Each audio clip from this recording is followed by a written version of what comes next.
আল্লাহ তাআলা মুসা আলাইহিস সালামকে বললেন, মুসা তুমি জ্ঞানী না, তোমার চেয়ে বড় জ্ঞানী আছে। ঈসা আলাইহিস সালাম বলে, তাই নাকি, আমার চেয়ে বড় জ্ঞানী কে? তো আল্লাহ তাআলা বললেন, দুই নদীর মিলনস্থলে যাও, ওখানে আমার এক বান্দা আছে তোমার চেয়েও জ্ঞানী।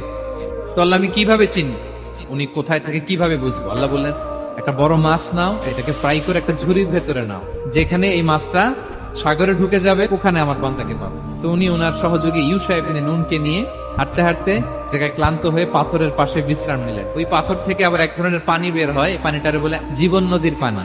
এই পানি কোনো মৃত প্রাণী বা বস্তুর গায়ে লাগলে ওটা জীবিত হয়ে যায়।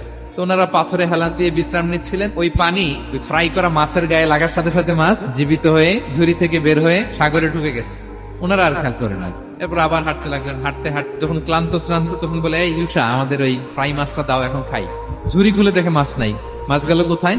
তখন ইউশা বলল, হয়তো আমরা যে পাথরের ওখানে বিশ্রাম নিয়েছিলাম ওখানে হারাই ফেলছি, চলো চলো, আরে ওইদিকে তো যাইতে হবে আমাদের। উনি গেলেন, যে দেখে